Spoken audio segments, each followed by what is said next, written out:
Aussie researchers believe they've unlocked one of the mysteries of Britain's ancient Stonehenge, the origin of the centrepiece of the 5,000-year-old monument.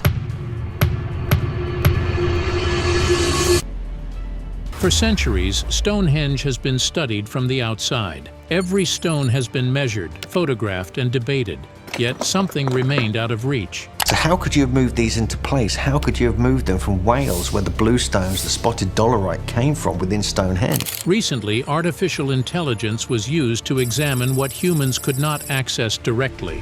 What it reconstructed was not a passage or an empty space. It was a sealed chamber. Stonehenge back in the spotlight. Whether to build a tunnel under the Stone Age temple. And the data suggests it was designed with one clear rule. It was never meant to be opened. Stonehenge as an unfinished problem. Stonehenge is not what most people think it is.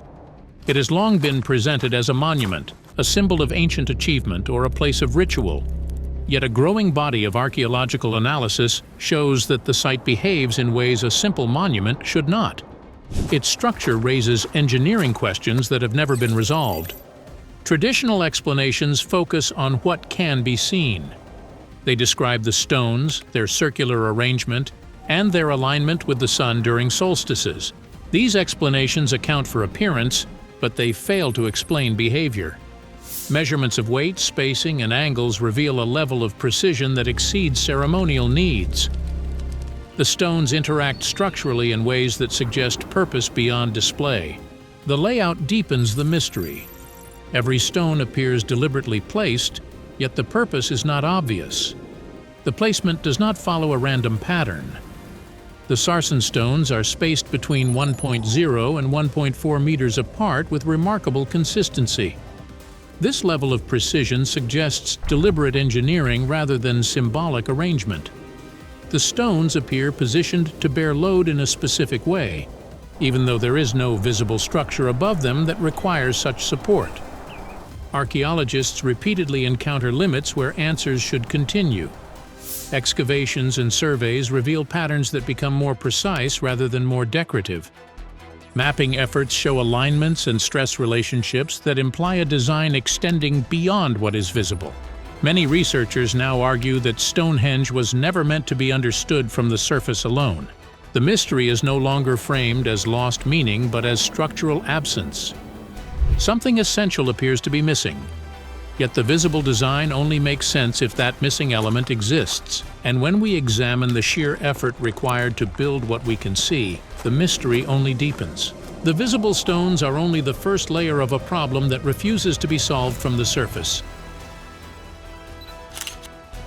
The scale of effort that exceeds the surface. The effort behind Stonehenge is far greater than most people realize. The site contains several types of stone, each sourced from far beyond the surrounding landscape. The smaller bluestones weigh up to 4 tons and were transported more than 100 miles from quarries in Wales. The largest stone, known as the altar stone, weighs 6 tons. According to a 2024 study published in the journal Nature, it may have originated from northeast Scotland, a distance of more than 700 kilometers, though researchers continue to debate the exact source. Moving stones of this size across such distances would be challenging even with modern equipment. There is no clear reason why this effort was necessary if the goal was only ceremonial display. The scale of labor points toward a purpose beyond appearance. Transporting and placing these stones required extreme coordination. Archaeological estimates suggest that moving a single 6-ton stone could have involved hundreds of people working together. Ropes, wooden rollers, sledges, and carefully timed movements would have been required. This level of organization could not have been sustained by small seasonal groups. It implies long-term planning and centralized control across generations. The logistics alone raise an unsettling question. Who commanded this effort, and why was it considered essential? Precision in construction deepens the mystery. Archaeologists have documented that stones were placed with accuracy measured in inches. This exceeds what would be needed for ritual alignment or symbolic placement. Each stone appears positioned in relation to others in a way that suggests interaction rather than decoration. Some researchers believe the builders understood structural relationships that are not immediately visible. The visible arrangement may only represent part of a larger design. Time investment adds further weight. Evidence suggests construction occurred over many decades, possibly centuries, without major revisions or trial phases. Large projects usually show mistakes, adjustments, or abandoned attempts. Stonehenge does not. Its consistency implies a clear plan maintained across generations.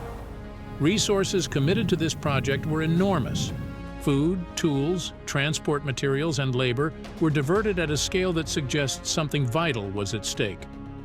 Many researchers now argue that the stones themselves, not what they symbolized, were the primary objective. When effort outweighs appearance, materials become evidence.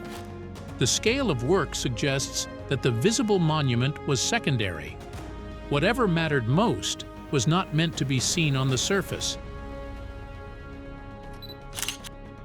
Stones as engineered components, not symbols. The stones at Stonehenge were not placed to be admired. They were placed to perform. From the beginning, the builders selected stones for how they behaved under load, not for how they looked. Bluestones and sarsen stones differ sharply in density, hardness, and strength. These differences were not accidental. Each stone type was used where its physical properties mattered most. Weight, composition, and resistance determined placement, not symbolism or decoration. The stones are arranged to push force straight down into the ground. When one stone rests on another, the pressure does not spread outward, it travels vertically. This design prevents sideways stress that would cause collapse over time. Archaeological evidence shows that the sarsen stones were erected in post holes approximately 1 meter deep. Each hole was carefully shaped to match the base profile of its specific stone. This level of customization shows that the builders planned each placement individually. The stones were not interchangeable. Each one had a defined role in the structure. This approach reveals a system, not a display. A change to one stone affects others nearby. The structure behaves as a single unit rather than as separate elements arranged in a circle. That kind of interdependence only makes sense if the builders were managing forces across the entire site. Placement also varies by location. Heavier stones are concentrated where load transfer matters most. Lighter stones appear where stress must be absorbed or redirected. This distribution follows structural logic. It does not follow ritual symmetry. The builders understood that different parts of the structure would experience different pressures over time. Some stones that appear excessive or unnecessary from a visual standpoint serve clear structural purposes. They reinforce weak points and stabilize areas where stress accumulates. The result is a form that behaves like a shell. It resists movement and maintains balance even under shifting conditions. The upright orientation of the stones is also intentional. Vertical placement ensures that gravity works in favor of stability. Weight flows downward into prepared ground rather than outward against neighboring stones. This greatly reduces the risk of tipping or gradual spread. The builders clearly understood that vertical load transfer was safer and more durable. When viewed this way, Stonehenge stops being a ring of stones and becomes a working system. Each component was selected, shaped, and positioned with care. The visible form is only the outer expression of an internal logic. Once the stones are understood as functional components, their interaction with the environment can no longer be ignored.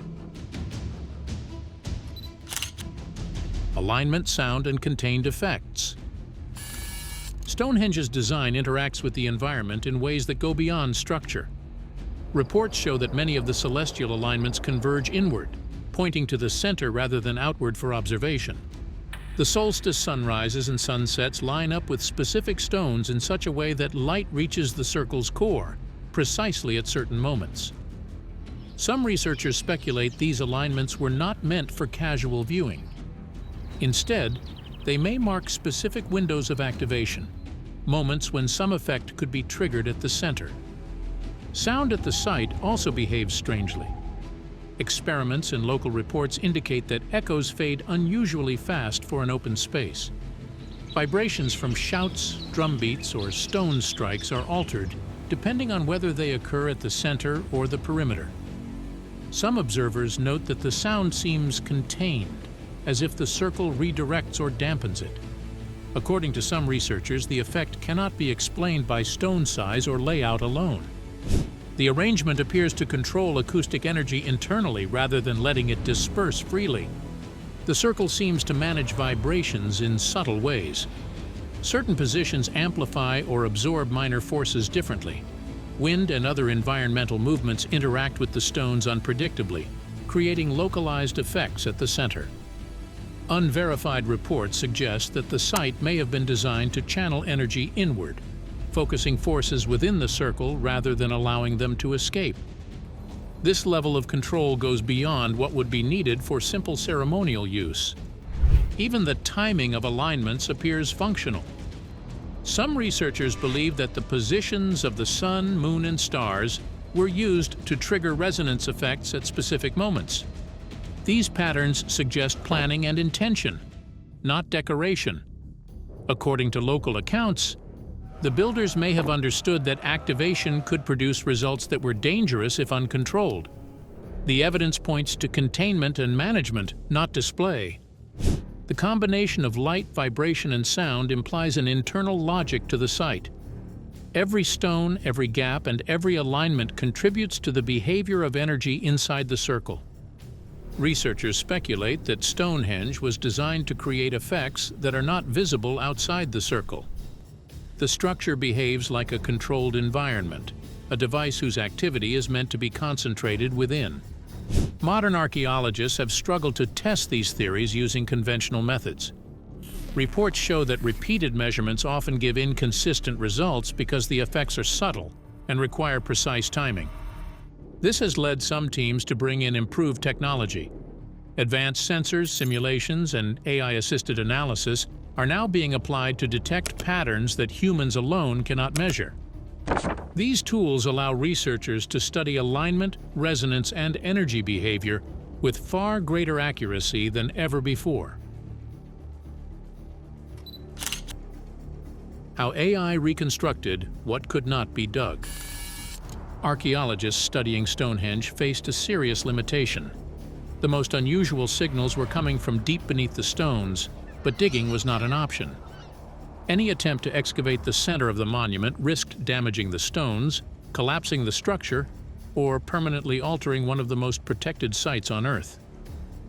For decades, this meant that the deepest questions about what lay beneath Stonehenge remained unanswered. According to reports, a major shift happened when researchers decided to stop trying to reach the hidden areas physically and instead study how the monument behaved. Rather than digging into the ground, they began collecting detailed measurements from the surface and the stones themselves.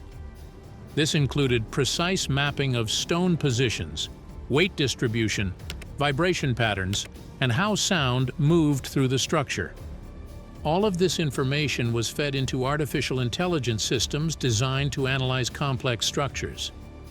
The AI did not search for empty spaces directly. Instead, it studied patterns.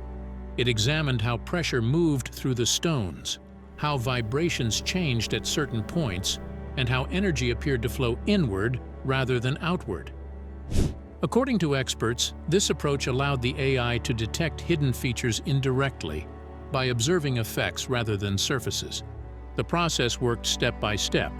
First, every stone was digitally measured and placed into a virtual model. Next, stress simulations calculated how weight and force traveled through the monument. Acoustic data was added to show how sound behaved across different areas. The AI then combined all of this information and ran thousands of simulations, testing what kind of hidden structure could cause the patterns researchers were seeing. The results were consistent. Again and again, the simulations pointed toward a central volume beneath the stones. According to reports, this was not a random gap or natural hollow. The data suggested a defined space with clear boundaries, positioned deliberately at the heart of the monument. Researchers emphasized that this conclusion did not come from imagination. but from repeated modeling that produced the same outcome. This marked a turning point. For the first time, archaeologists had a way to visualize something they could not touch or uncover. The AI reconstruction transformed absence into structure. What had once been speculation now had a measurable form, grounded in data and physical behavior. That discovery led directly to a deeper and more troubling realization. If a central space existed, the next question was obvious. Why could no one reach it? Design features that prevented entry. The AI reconstruction revealed a clear and consistent pattern. According to reports, there are no corridors, shafts, tunnels, or access points leading into the central volume beneath the stones. The space is not hidden behind a blocked passage or sealed door. It is fully enclosed by the structure itself. Researchers emphasize that this was not an accidental outcome of construction. It was the result of deliberate design choices. Every major stone contributes to this inaccessibility. The AI models show that the stones are arranged so their combined weight locks the structure together. Stress paths run inward and downward, meaning the pressure from each stone reinforces the stability of the whole. According to experts, this creates a system where removing or shifting one element affects many others at the same time. Structural stress plays a central role. Simulations indicate that attempting to remove a stone or carve an opening would disrupt critical balance points. Even small changes could redirect force in unpredictable ways. Some models show that interference at one location could cause instability across the circle. The design does not allow for partial access. It is either intact or compromised. The reconstruction also shows no evidence of planned entry after completion. There are no gaps aligned for passage. No stones appear designed to be moved later. No layered access stages exist. According to reports, once the central volume was enclosed, it remained fully isolated. The surrounding stones function as a continuous barrier rather than a removable shell. What makes this design unusual is how restriction is enforced. There are no physical locks, markings, or barriers meant to stop people directly. Instead, the limitation is mechanical. Weight, pressure, and balance perform the role of containment. The structure resists interference by making intrusion structurally unsafe. Researchers describe this as a self-enforcing system. The monument does not rely on guards or warnings. Its stability depends on remaining untouched. According to the AI analysis, the design ensures that any attempt to access the core would require dismantling the monument itself. Viewed through this lens, Stonehenge functions as more than a visible arrangement of stones. It is an integrated structure where access was never built into the system. The core is not protected by secrecy. It is protected by design. This level of controlled inaccessibility raises a larger issue that researchers cannot avoid. If so much effort went into preventing entry, the design itself demands further explanation. Theories about the sealed core.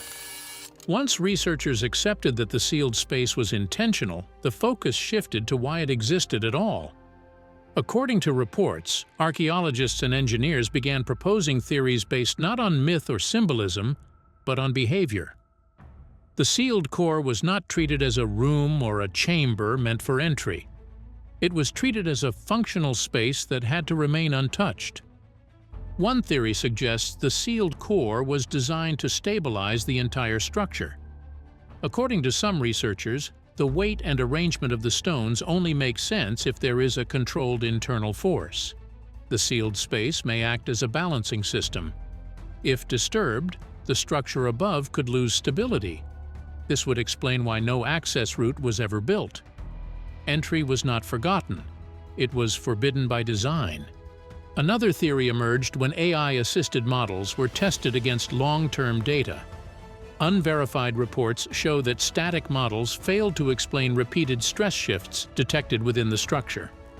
When motion was introduced into the model, the system suddenly behaved as expected. The AI did not detect an object directly. It detected repeating internal responses that suggest something inside never fully settles.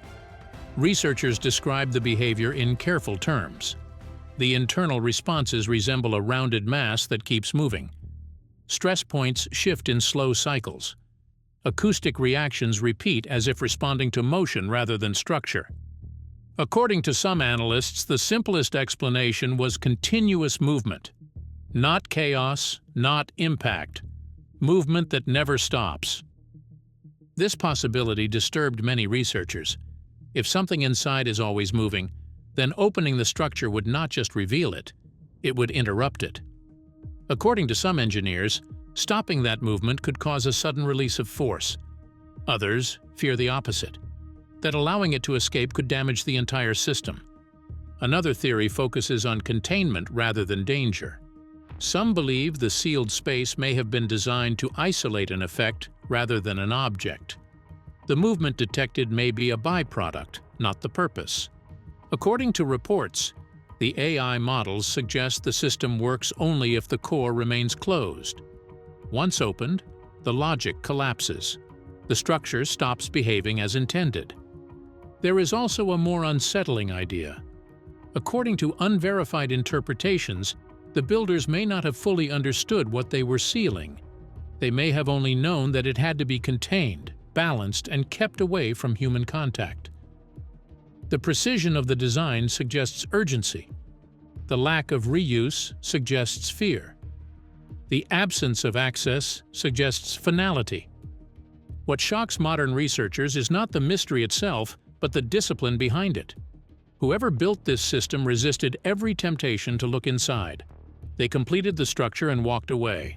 No repairs, no rituals of entry, no later attempts to reclaim it. According to locals and historians, this level of restraint is rare in ancient construction. The sealed core appears to exist because interaction was never the goal. Control was. The system does not invite curiosity, it enforces distance. Physics replaces guards. Stone replaces warning signs. The structure does not threaten, it simply refuses. As these theories take shape, one question becomes unavoidable. A system built to contain, stabilize, and prohibit demands authority and coordination. And that leads directly to the final problem. Who had the power to design it, enforce it, and ensure it was never opened? Who built Stonehenge? Some explanations begin with gods. In many ancient societies, extraordinary structures were attributed to divine instruction. When people encountered engineering that seemed beyond ordinary human ability, they explained it through higher powers. Stonehenge has often been placed in this category. The movement of massive stones across long distances, the precision of placement, and the apparent understanding of balance and structure have led some to believe the builders were guided by supernatural forces. In this view, Stonehenge was not designed by humans alone, but by humans following knowledge believed to come from the divine. Others move beyond gods and suggest extraterrestrial involvement. This theory argues that the technical logic embedded in Stonehenge appears unusually advanced for its time. Supporters point to the accuracy of alignments, the consistency of structural patterns, and the lack of written records explaining how the work was carried out. They argue that an external intelligence may have shared knowledge with early humans, helping them construct something they could not have developed independently. While popular in modern culture, this idea remains speculative and unsupported by physical evidence. A third explanation focuses on lost human civilizations. Some researchers propose that an advanced culture existed earlier than currently accepted and later collapsed. According to this view, Stonehenge is not the result of outside influence, but a surviving example of forgotten human knowledge. The builders would have been human, but far more capable than traditionally portrayed. Their skills may have been lost due to migration, environmental change, or social collapse. Archaeology presents a more cautious conclusion. Most scholars agree that Stonehenge was built by Neolithic and early Bronze Age communities in Britain. Excavations around the site have uncovered tools, human remains, and settlements that align with the construction timeline. These people were not wandering tribes acting randomly. They were organized communities capable of planning projects that spanned generations. What modern analysis has changed is not the identity of the builders, but the assessment of their intelligence. AI-based reconstructions suggest these communities understood structure, load, and balance in practical ways. They did not rely on written formulas but on observation, repetition, and accumulated knowledge passed down over time. Stonehenge does not require gods or aliens to explain its existence, but it does demand a serious reevaluation of early human capability. The builders were not primitive. They were methodical, disciplined, and precise. The enduring mystery may not be who built Stonehenge, but why it took so long to recognize what ancient humans were capable of achieving.